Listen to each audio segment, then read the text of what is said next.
I think we may be a couple of minutes early. I don't know why, but there you go. Never mind. It's that time of the week again, Freethought Hour. I'm John Richards, as you can see. Oh no, it's there, isn't it?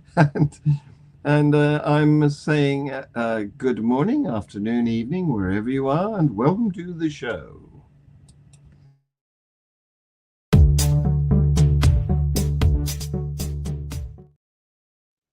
So I don't know whether any of you spotted my typographical error on the poster, but if you look at the poster, you'll see it. It's easy enough, but I think the keys are too close together for my fat fingers or something. However, I've got some good news. Tercia is back. Hooray! Hello, Tercia. Well Hello, done. John. You won't That's believe nice. you won't believe how much we've missed you. Really, yeah, that's so good to know. Good to know. Yeah, it's nice to be back. We'll see how it goes tonight because I don't know if I've been suffering from severe allergies or I think I had COVID somewhere along the line because, as you know, I used to love a glass of white wine. And I got sick about 2 months ago, and since then, nothing has been the same. It could all be hormonal. As our viewers can see, getting along, and women at a certain age, unless they're really not normal, fortunate ones, we go through this funny hormonal thing. And then straight hair goes curly, and curly hair goes straight, and all other funny things happen. And I've been breaking out in hives and rashes, and it's just been really uncomfortable. So let's see how it goes. And but I do sound much better than I did a week ago. I'll tell you Good, that. good, good, good. It's nice to be here. It's wonderful to see you back. We have missed you. So I Thank don't know you. whether you're aware, but there's a new thing out now, which is the manopause. Okay, is it as bad as the menopause? Well, I don't know, but a few men apparently go through changes at a particular time of life. So there you go. Well, if they get hot flushes and have hairs begin to grow in place where it never did, and hair stops growing where it never used to, where it was supposed to, then I wish them all the best. And if they can get hormone therapy, thank Well, heavens for science. Thank th- God for science. well, Um, thank you for those kind wishes. But I think the actuality is that they tend to get fat in places that they didn't have before. oh well, we share that. We have that in common. Anyway, let's welcome Dean. How the devil are you, Dean? I'm peachy, John. Good. Just doing peachy. Yeah, You're nice not to meet you guys. you're not suffering from the menopause. Nah, I'm getting there. You know, like I'm getting close to that period of my life, but the symptoms have not yet manifested themselves. Good, good, good. Okay. well, Well, it, as you've discovered, viewers, that this is two South Africans against me tonight. So please be sympathetic towards the one Englishman. we'll be as nice as we possibly can. And I mean, we've had the situation. You took me on, John. So the infiltration had began about 2 years ago, but I Dean is a regular viewer. He watches, Mm, but I don't know yes. if you've ever met him. Did you? Have you? I think Dean came on as a guest not as a but as a viewer, if I recall. But Well, it's yeah. uh, He's been in the background for some time as a viewer, and he's yeah. come up with some very wonderful comments too. Now, what is it that one I like? Uh, we we we have free will. We've got no choice about it. Is Uh, that what? Yeah, yeah, we don't and have any choice in the matter, but to Yeah, have it. yeah, yeah, yeah. yeah. So But I the th- promoted him last week to co-host because you were poorly, Tercia, and it's nice to know that there's backup. so I thought I need a South African because of the time zone, and so Ah, naturally I alighted upon Dean. and he was very kind to agree to accept the invitation. And we had a great show, didn't we, Dean? We did. I really enjoyed the conversation. Without Very to get new perspectives. With Aldo, our new Cuban member. Yes. Yeah. Well, it's Dean is a John. You can admit that you like South Africans. We're great people, aren't we? I mean, you have to. You have to admit that we're cool people. Yeah, but, absolutely. Yes, and the really cool thing about it is you're in the same time zone. I think when you get to that age, to our age, I mean, I'm going to just cast myself into the mix here. But when you get to our age, things start to matter, like the time of day. You want to go to bed at a reasonable hour. Yes, exactly. Yeah. And I remember those days when I used to pull like midnighters and up in the early mornings. And that's just history, I'm afraid. No, it's early to bed and early to rise when you get to my age. Well, I just to get back to the topic of who our guest is, Dean is an old hand at interviewing atheists and interviewing people, because Dean and I, we live 100 kilometers apart, okay, but we've only met in person twice. Dean came through to Worcester when I celebrated my 49th birthday. And the funny thing, and I don't know, maybe there is a God, Dean, or some supernatural being, because I don't know if you remember, but the day that I had that little get together here and you drove through from Cape Town, it was incredible. So it's in January, it's high summer. It was incredibly hot, incredibly humid. It was actually really uncomfortable and awful. I'm going to move my birthday from January to July. But on that, it was on a Sunday. And right about the time when the guests were leaving, I don't know if you were still here when we had that thunderstorm, Dean. I don't know if you were on your way back. By the time the weather turned, I had left already. You told me this in retrospect. Yes. Yeah, but then, so the day that I met Dean in person, there was this thunderstorm in Worcester. It was actually like a dry storm, and the house. We're friends with these people, but they used to be our neighbors. The house next door to the one where we used to live was struck by lightning and actually set ablaze. Oh. I was just going like heaven's aim was a little bit off that day.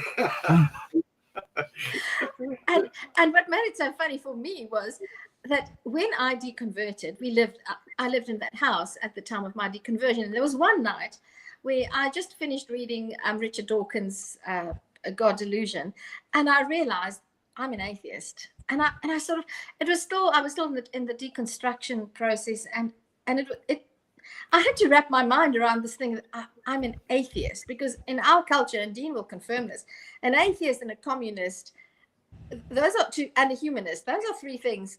You have no chance. I mean, you're immoral. Not too long ago, communists were banned in South Africa. Okay. Yeah. There are things that are really demonized. Careers that are really demonized, and I can't think of a word here. Membership of something that's really demonized, and it's atheism, it's communism, and it's estate agents too. Oh, okay. Well, but and I remember lying. There was also some thunder rumbling, and I remember saying out loud, actually, I said, God, if you are there, I hear there's thunder in the distance. If you exist, and if you are there, and if you really want me to be a Christian, just strike the ground next to our house with lightning. I said that out loud, very silly, but then it was so funny that about 8 years later, the house next to the one that I used to live in gets struck by lightning, and I sort of said, God, he's timing his way out, and then he's got the wrong house. 8 years. I mean, come on. Yeah, well, Yeah, but you know, a day to the Lord is like 1,000 years. yeah, absolutely. But Dean, I met you. You contacted me via the internet. But you are involved with Atheist Republic Cape Town, and that's how I met Dean. And it's so the roles have switched, because the first time we met, you interviewed me to hear my story, and now we are interviewing you, which feels really strange, because you and I also have been co-hosts on a number of shows on the Atheist Republic Cape Town, and Do you think it's all a bit incestuous? Yeah, it feels weird. I think it's biblical, John. It's biblical. Yes. So, Dean, tell us how you got involved with Atheist Republic. Well, it's a bit of a funny story, John. So, yeah, it's probably now. Let me just do the math here. So in 2024, so it's probably about 14, 15 years ago. When the cracks started showing up for me in my religious view. You know, I come from a family that was not necessarily super religious, but it was. I remember as a young boy, we always went to church like religiously every Sunday, and then as I hit my teenage years, probably around the age of 12, 14. I think my religions, the fervor fizzled out a little bit for my, for my mother. And what denomination were you going to? Dutch Reform. Yeah, Dutch Reform. That's just tell our viewers, Dean, that in South Africa at that time, because you and I are about the same age. I think we're the same age, so we have so much in common in terms of our lived experience. And at that time, that was, although never officially said so, it's the closest that we had as South Africans to a state church. It was the most white people belonged to it, and if you were a member of the Dutch Reformed Church, you had advantages in getting a job. It was very strongly politically connected. So I belonged to a more fringe Afrikaans church. We weren't as privileged as the main state church. All right, Dean, continue. So like I said, my parents' religious fervor fizzled out around the age that I hit. When I hit the age of a teenager, it fizzled out, and I still remember it being a part of my life. It was always part of my life, because you couldn't help but be saturated in religion, and as you also know, Tasha, there is this religious tone that comes with being a white South African, because of all the hardships that people faced when they started colonizing Africa. And what happened is that, during all these trials and tribulations, they thought that they were the chosen people, like the literal chosen people wandering into the wilderness. And, whenever they encountered some bit of fortune, they attributed it to divine intervention.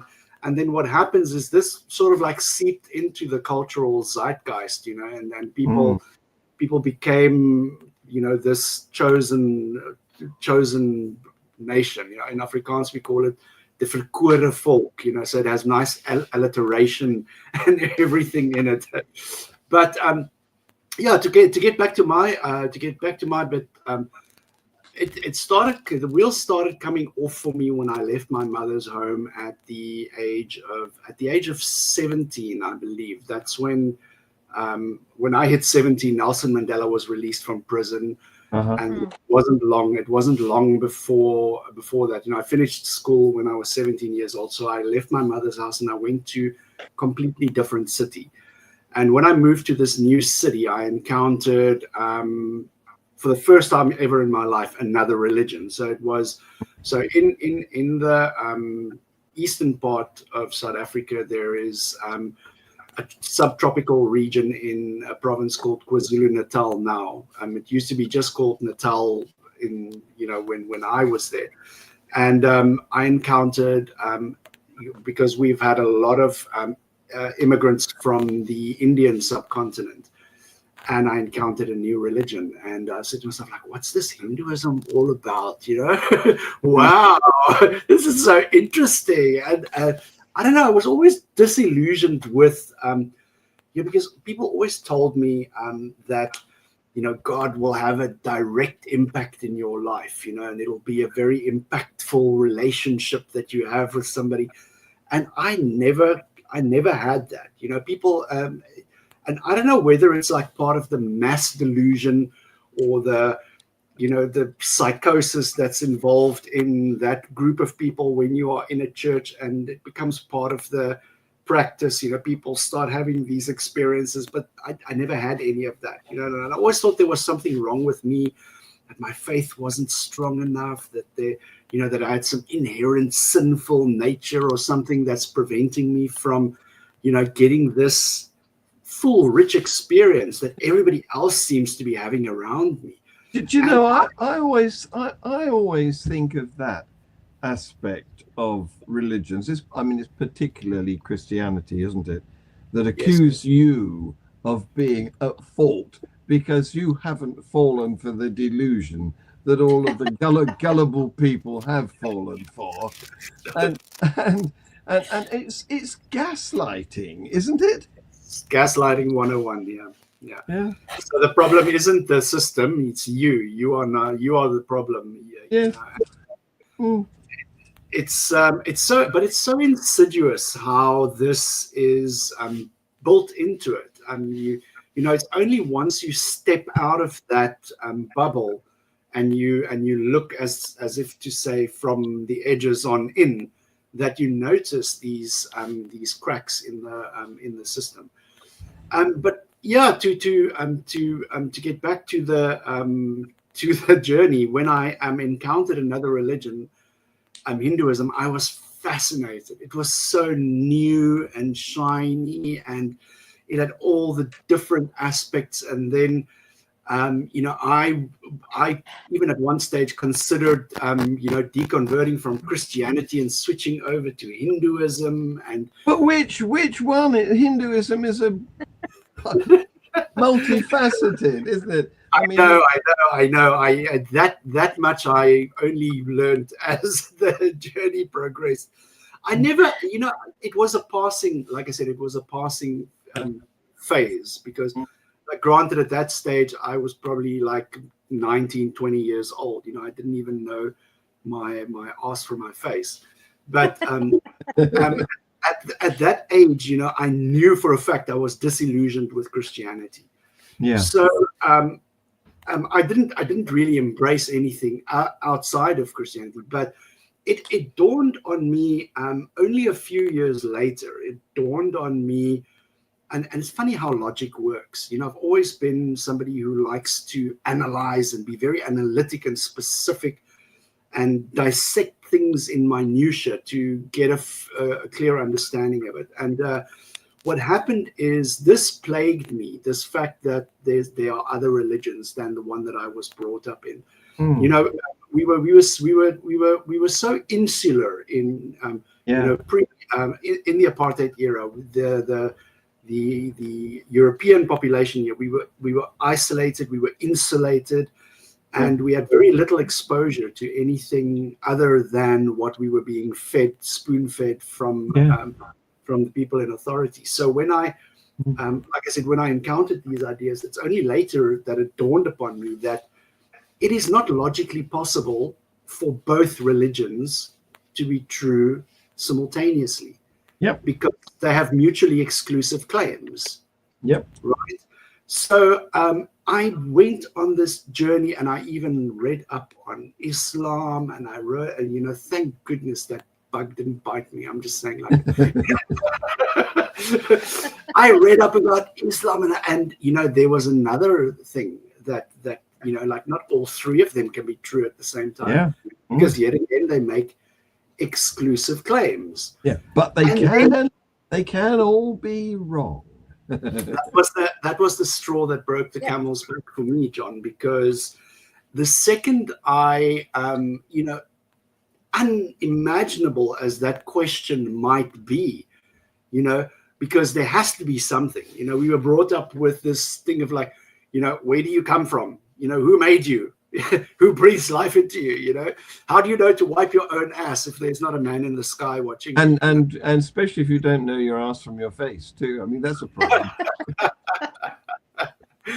Especially if you are young, especially if you are impressionable, especially if you don't have a lot of life experience. These kind of things are, they are much easier to imprint on young, impressionable minds. Yeah. And that's also something that myself and Tasha share this point of view where, religion should not be taught to young children. I don't think it is appropriate. It's not age appropriate. And it is at a time when, that time could be far better spent teaching children informative, educational content that will. We might have a little bit of a disagreement here, because whilst I would agree with your proposition that a single religion should not be taught to children, comparative religion, yes. A single religion, no. I'd be very happy for them to hear about all of the different ridiculously. Yeah.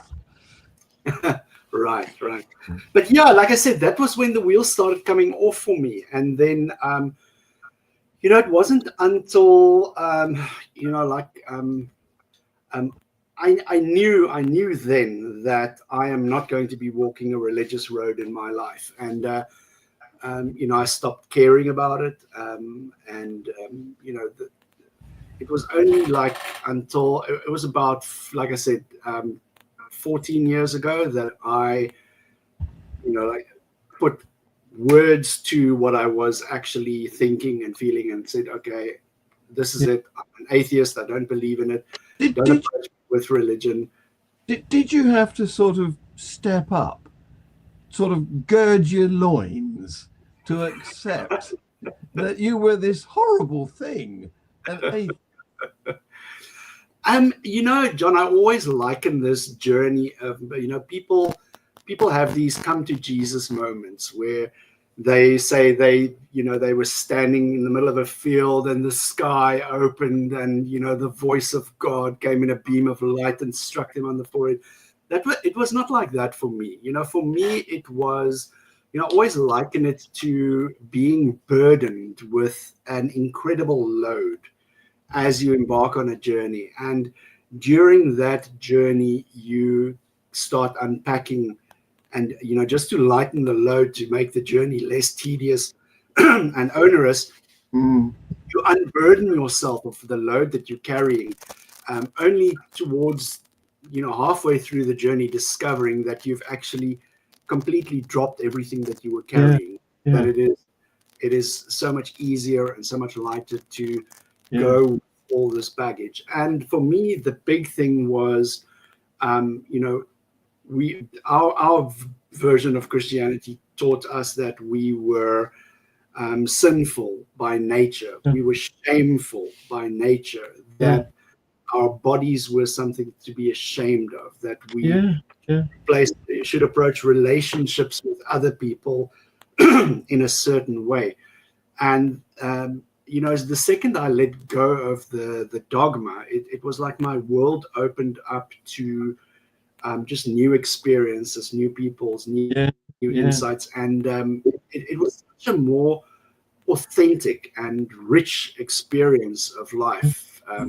Without all this, it's like a filter. You have to put a filter in front of your face. Is this a godly thing to do? Is that an appropriate thing to do? What does the Bible say? Fuck the Bible.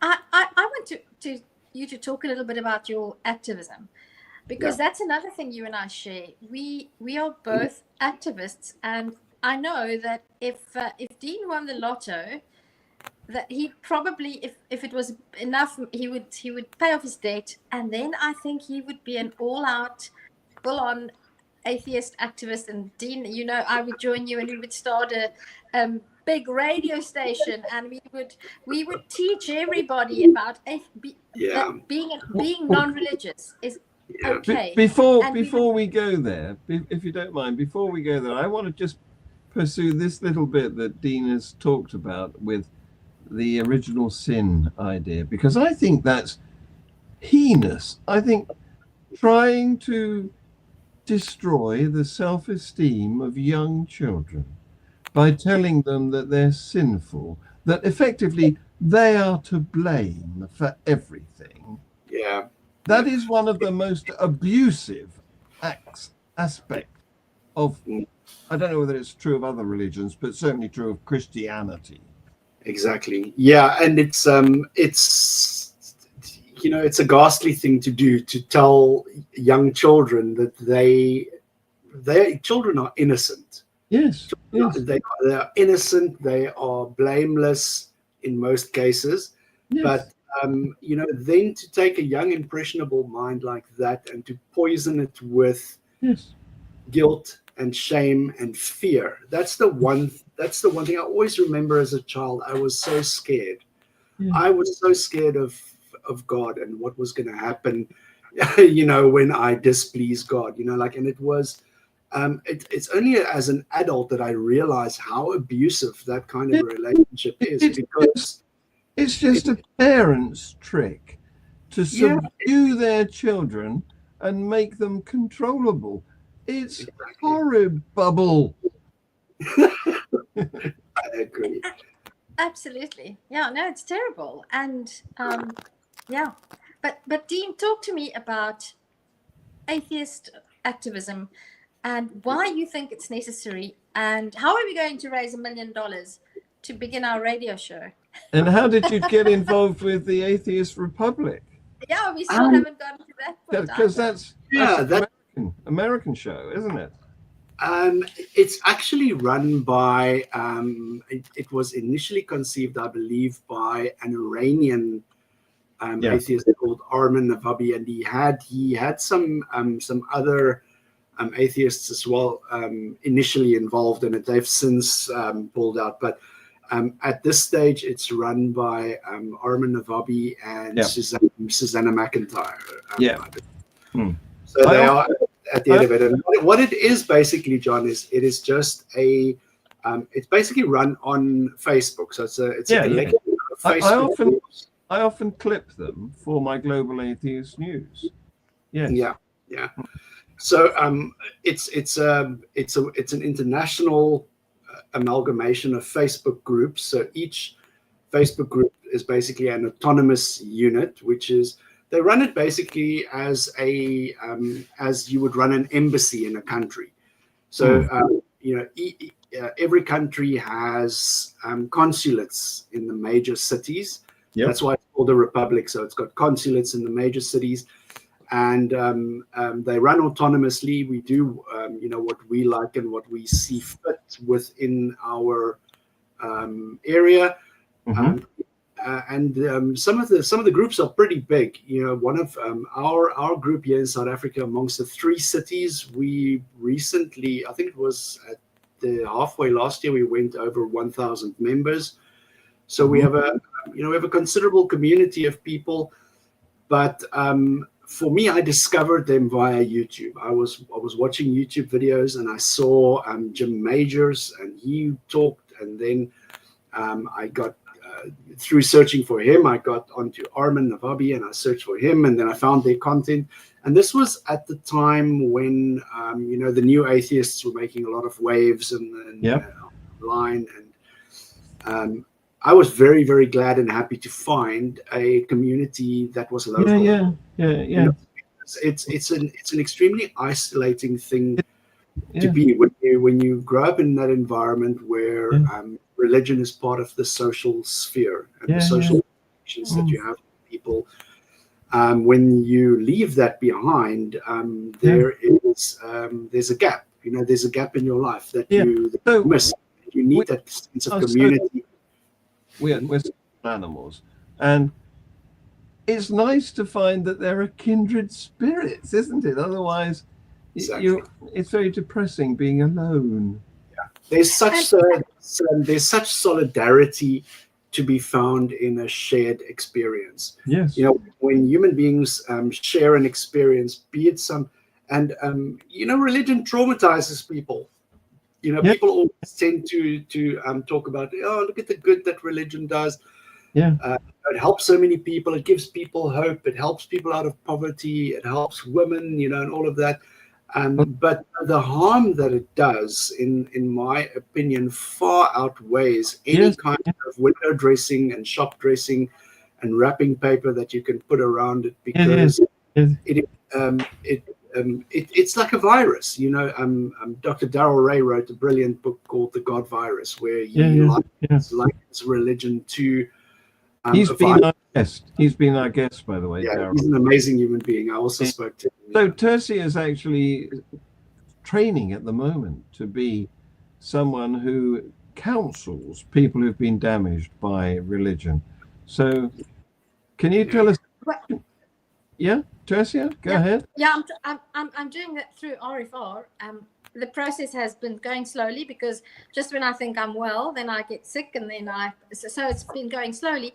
But I'm actually trying to get a South African group of RFR going, because I don't think that people who live in more secular societies like in the UK, I don't think people realize the impact, the psychological negative impact of religion. And it just so happens that somebody contacted me on Facebook on Thursday and said, I know somebody, they used to be a pastor, they live in your town, and they've deconverted, and they would just like to meet up and chat with you. Yeah. And I met up with this person, and I just realized once again how religion negatively impacts us in South Africa, in our particular society. And Dean will understand this, because Dean said that in South Africa, the entire social fabric is built around religion.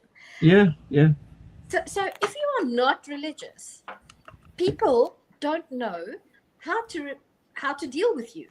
No. So you have one of two choices. Either you hide it, you don't talk about it, you accept that everybody will acknowledge, everybody will assume that you are religious, and as long as you keep your mouth shut and don't talk about it, they'll assume, until they ask you directly, what church do you attend?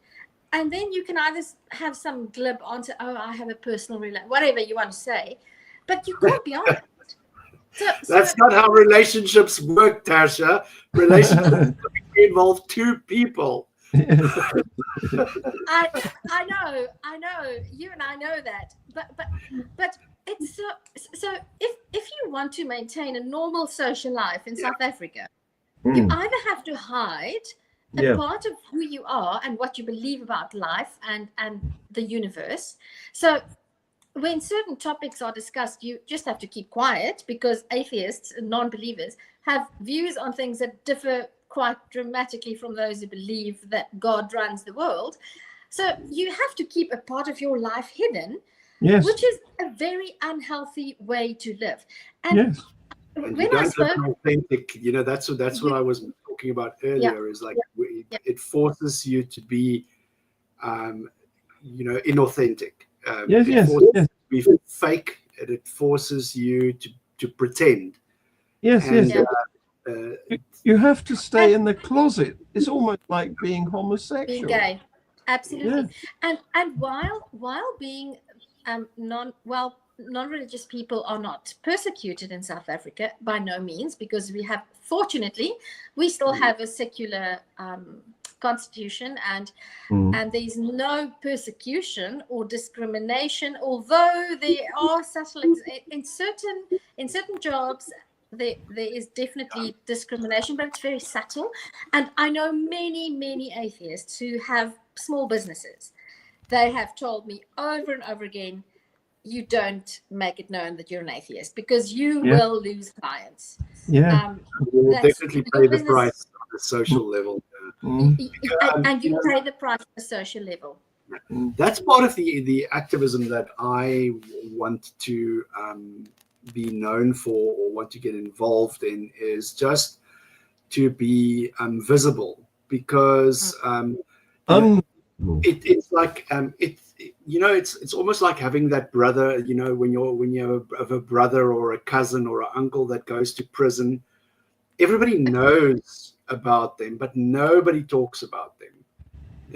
It's not mentioned. The elephant in the room. Uncle Johnson the Slammer, And yeah. So did you say you were invisible, or did I mishear you? You want to be visible. Want to be visible. That's part of the activism, is to be a voice, because in my experience, religion takes your silence as acquiescence. Yes. They, if you do not say, "Hey, sorry, this does not fly here," religion will just bully. It will just bully its way in, and it will. It's very good at simply asserting itself in spaces. Yes. And that's not going to change until atheists and non-belief are destigmatized, until we make ourselves visible and known. And I'm not saying go and chain yourself to a truck outside some church or something, but just be that person that says, I'm sorry, but don't approach me with that. Don't approach me with this nonsense. This is where we have reality, and this is where we have Goldilocks and the Kraken and whatever. So these two things are. I don't remember who was it who coined the term of calling them separate magisteria or something along the, these two overlapping magisteria. Yeah, there we go. The Stephen Weinbergs, I think. Yeah. Yes. So, although not to be pedantic, at the risk of being pedantic, when he coined that term, he was actually being a little bit more sympathetic towards religion than I think one should be, because he was basically. But we should. Where Dean and I definitely agree, and both of us are trying to do this in our collaboratively and with our own organizations, is to try and create that critical mass where you have enough out atheists so that people who don't feel comfortable getting out don't have to feel uncomfortable, because there's enough of a critical mass that it's not odd or weird or strange. But this is such a valid point that you raised, Tersha, because I always say that we stand on the shoulders of giants. There are people who have walked this road before us, who have paved the way, and I want to be part of that. I also want future generations to say, fuck those guys. Actually, they stood up for what they believed, because and this is one thing I believe that the atheist community can learn. I don't recall who specifically did this talk. I think it was Greta Christina a while ago, or somebody else, who talked about the lessons that the atheist community can learn from the LGBTQ community, where the same kind of stigmatization, ostracization, and everything that followed that particular movement is mirrored. It's mirrored in our experience. We are also treated in the same way as outsiders, as not belonging, as not part of. And it took a concerted effort of activists to keep on saying, look, we're here, we're not going anywhere, you have to deal with this, you have to get over it, I don't care, you can go home, clutch your pearls, cry into your glass of red wine, white wine, whatever you prefer, but we're not going anywhere. And we're tired of hiding and we're not going to compromise. We are not going to compromise on our values and the way we want to live in the world, because you are offended by us just existing. Exactly. Yeah, and so that's my main mission, and we do this pre-COVID. We started, I must actually get get some fire under my ass again and fire this up again. We used to have like meetups where we would go on a Saturday morning. We'd go. There's a lovely, quaint little restaurant in a park here in the center of Cape Town, and we go there and we just sit and have brunch and meet and talk and commiserate, and it was such a lovely experience. And then COVID hit, and we all shut that down, and everything moved online. But it's to hell with those people who say that we as atheists we cannot build communities, because we can build communities.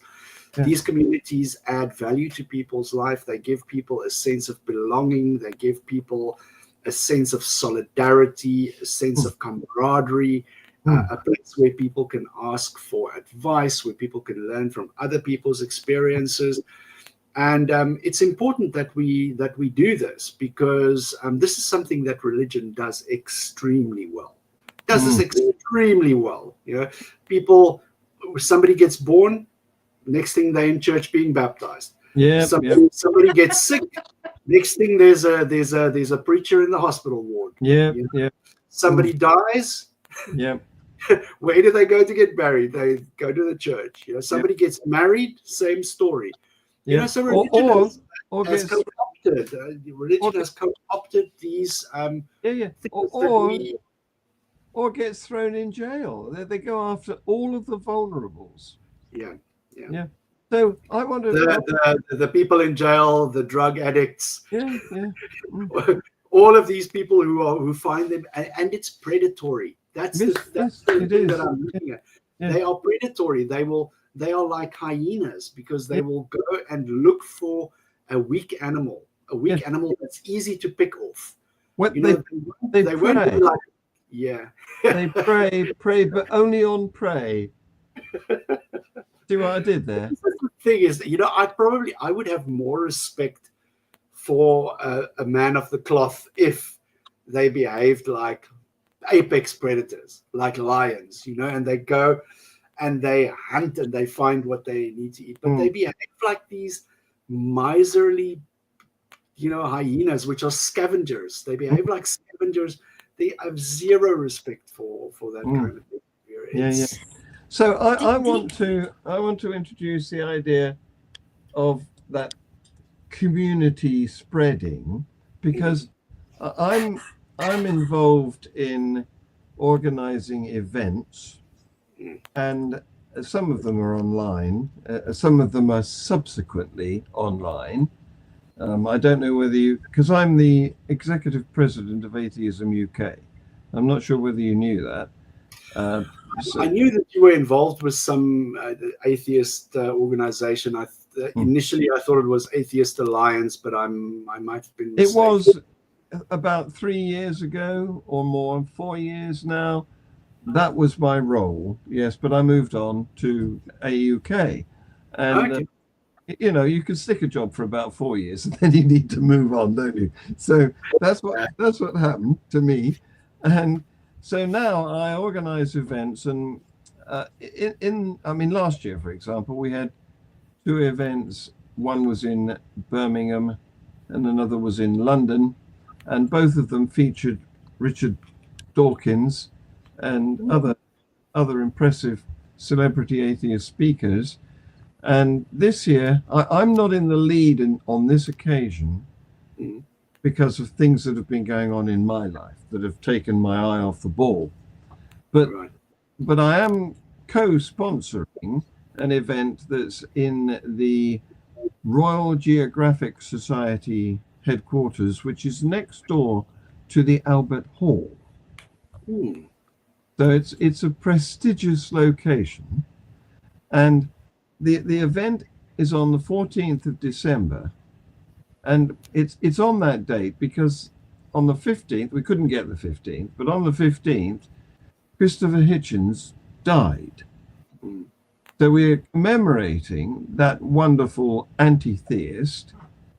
And we're calling the event Hitchmas, because it's so close to Christmas, you see. There's a nice ring to it, That man was very influential in my life. I mean, you know, and I mean, I only learned of him after he passed away, and Yeah.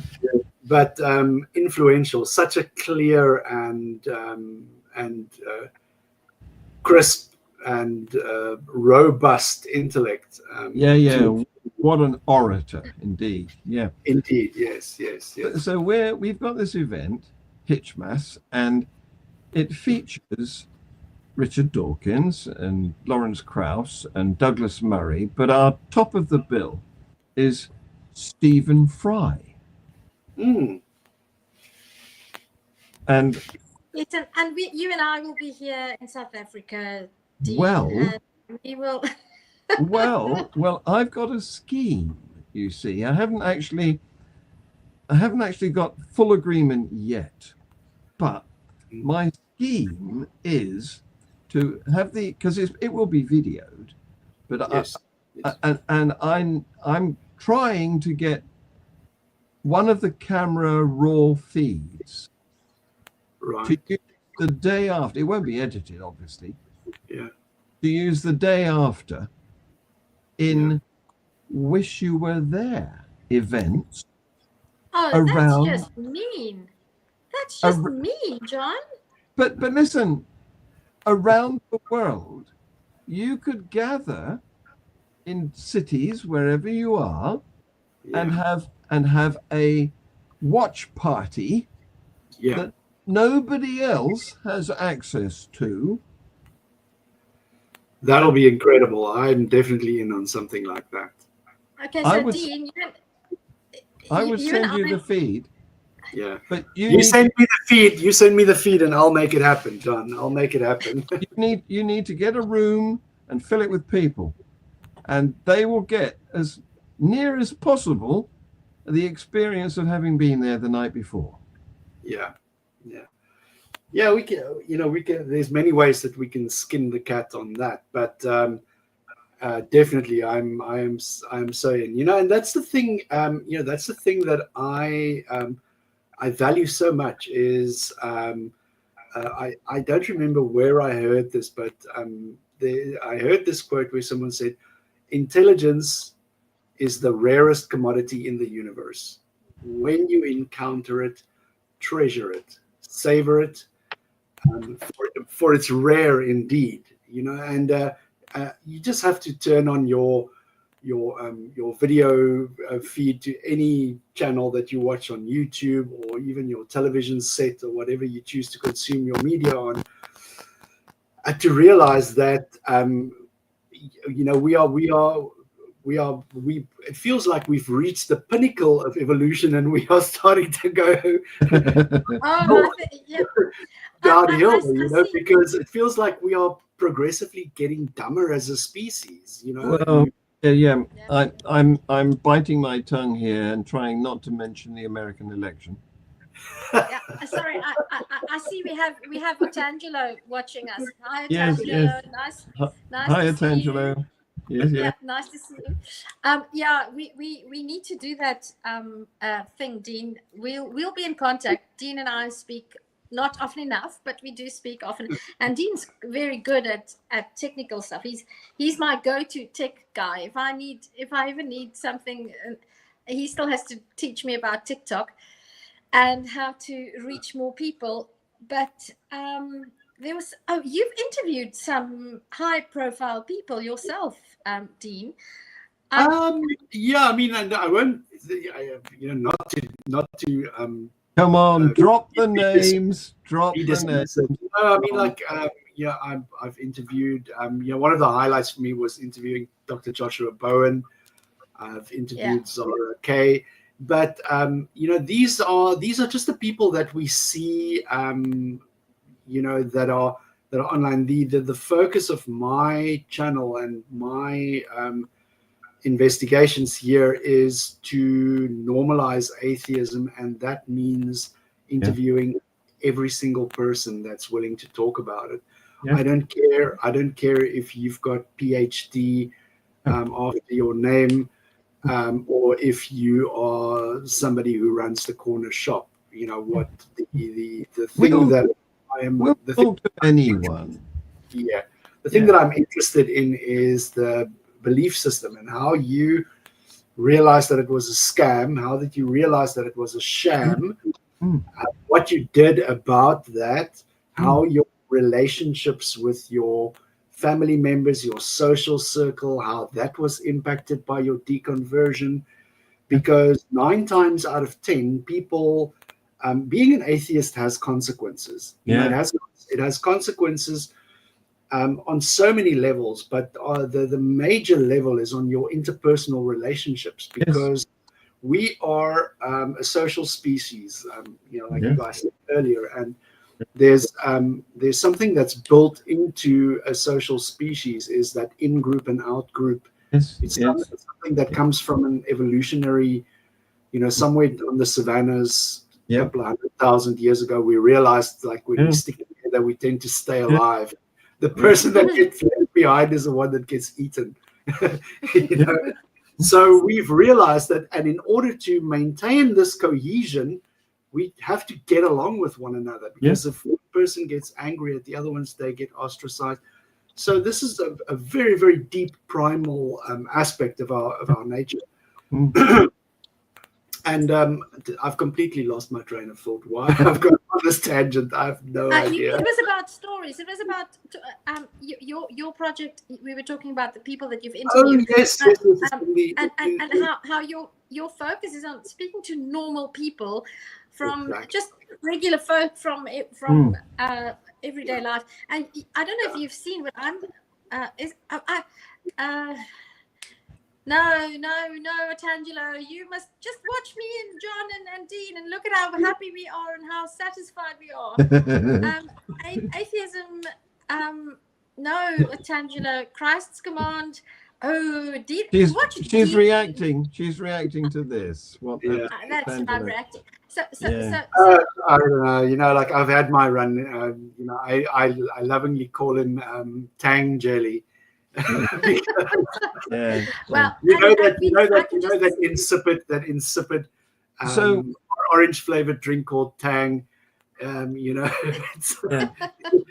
So, Dean, did you get ostracized when you declared yourself to be, when you came out of the closet? Look, this is the thing. It's there was the initial pushback, you know, like, and I'm this is one thing that I need to caution our audience and future audience about, is you will, you know, when you deconvert, and you will at some stage, but when you do deconvert, you are going to be filled with such a desire to share this, what you've learned. You know, it's only natural. It's only natural when you realize that you've been fooled and conned and lied to. You feel angry. The first reaction is anger. The next reaction typically varies from indifference and apathy to care and wanting to warn and protect other people. You know, so there's two kinds of people. They go to either one side or the other side of the spectrum. I'm the type of person that if I learn something that's helpful or useful, I'll share it with you, because I believe that you will also benefit from this shit. You know, so when I learned that I've been fooled and conned and, you know, mistreated by, you know, so many people who are in a position of, I wanted to share it with everybody. I just caution, you know, when you just deconvert from religion, be aware of that, you know, that instinct to go and broadcast and make it public. Because is that likely to get pushback? Is that where you're going to get shunned? It inevitably did. You know, there are some relationships with my extended family that have suffered as a consequence of this. But you know, initially it was that those passive aggressive Bible verses that get sent to you, you know, and there's always a mention of some church event or something that has to be slipped in there, you know. And it all came to a head at some stage where I actually just put my foot down and said, look, I really value the relationship that I have with you. You are my family. We are of the same blood. But this is one issue that is not going to define our relationship.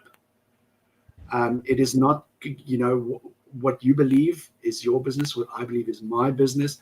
I suggest that we put this aside and, for the sake of maintaining good relationships with you, I'm prepared not to talk about this. If you are prepared to do the same thing, then, we can continue on this relationship that we had. Otherwise, this is going to cause an immeasurable amount of strife.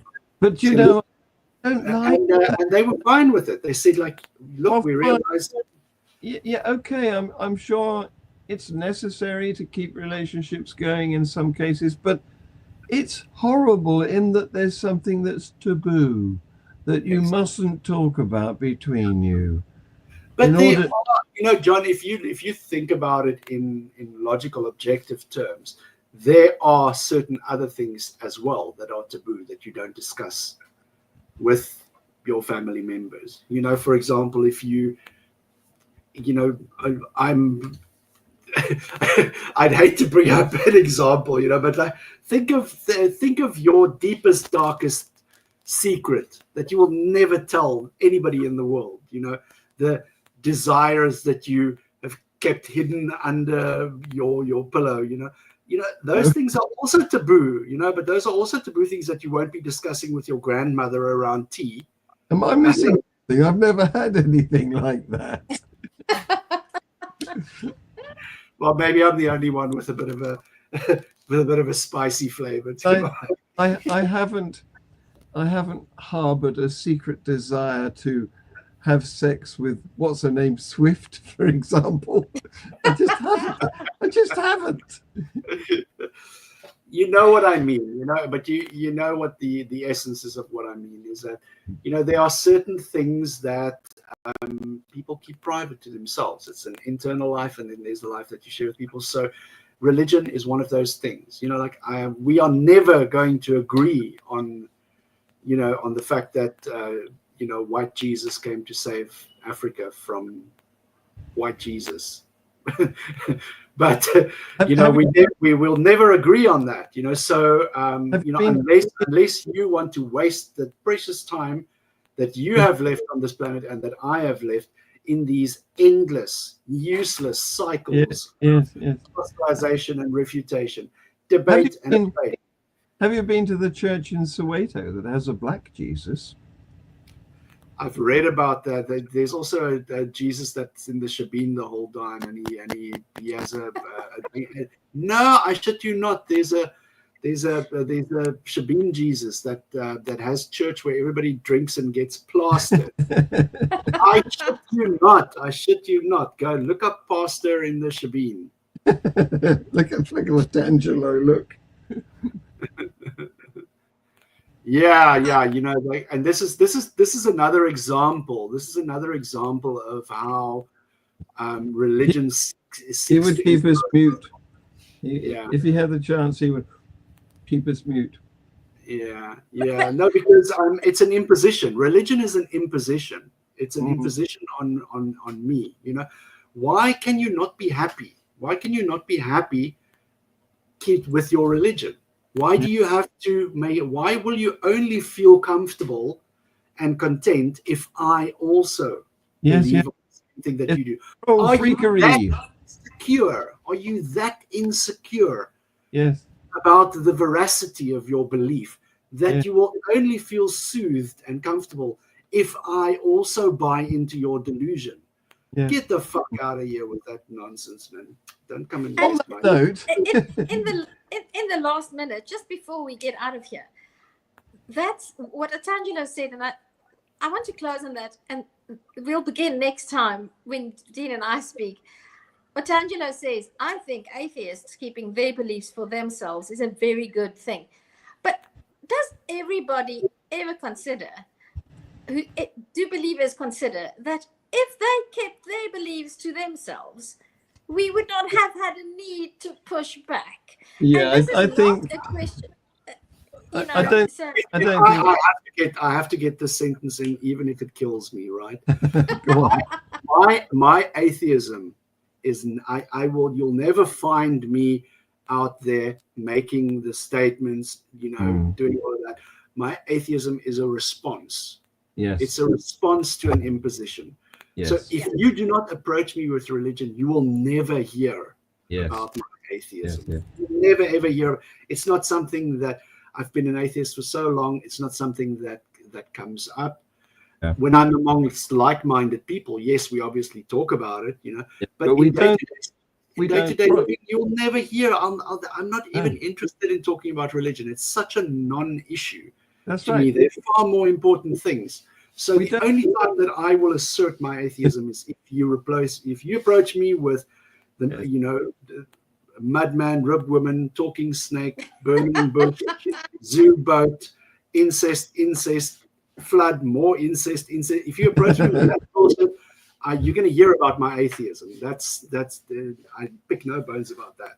We don't proselytize, do we? But on this moment, because we've already overrun slightly, Tercia, who's our guest next week? Well, John, if all goes well and according to plan, we will have as our guest next week Matt Delahanty. Yeah. He is in certain circles quite a well-known atheist activist, and I have been wanting to speak to Matt for a long time. So I hope everything goes according to plan. Next week, our guest will be Matt Delahanty, who is now the owner of The Line. He long-standing former host of Atheist Experience, and he's done a number of tours. A lot from that man. And I, Matt knows the delusion is so strong with that one. Tangelo, we love Matt loving you. Okay, Matt is not the owner of The Line, but he is definitely involved with The Line. I don't know who the owner is. He's one of the hosts of The Line. Yeah, I'll ask him himself next week whether he's absolutely. The owner. He's famous for being a phone-in host. That's he? Right. Yeah, and we're talking to Matt if all goes well. If America still stands. So let's hope the center holds and that. I'd be remiss if I didn't say, if you are an atheist out there, there is community. All you need to do is look online. You will find any community. Follow this channel, follow Atheist Republic, follow any form of media, because we create those spaces. Those spaces that we are being excluded from, we create them on our own terms, and they are very welcoming, inviting spaces. Find atheist community around you. We are social animals, and I'll leave it there. Thank you so much for having me. What a wonderful way to end. Tercia, thank you very much once again. Hope to see you again tomorrow.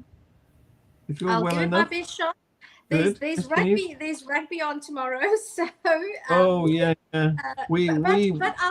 I'll take my phone with me, and I can sneak away. So hopefully. Good. Yeah. Yep. We were narrowly beaten by the Australians. It was terrible. Yes. I want to say I'm rooted for the English. I was devastated when you guys lost. Still think it was a very tight match, wasn't it? Right up to the last minute. Absolutely. My husband and my entire family supported the Australians. I was the only one who rooted for England, but my dad said this was a very good match, and that it was. Yes, it was. And I suppose that's what it was about. Great advert for rugby. It was. Yeah. Absolutely. So yeah. Oh, I just want to say one more thing. It will take 10 seconds, but it might be a message that people need to hear. I want to link back to what Dean said. Even if you live in a small town like I do, you are probably not the only atheist in that town. Reach out online. There's a good chance you will find a physical person. It doesn't have to be online. You are not alone. If you're an atheist stuck somewhere in the middle of nowhere, there is community. You are not alone. Yes. On that note, thanks, guys. Say bye-bye. Bye. Bye-bye.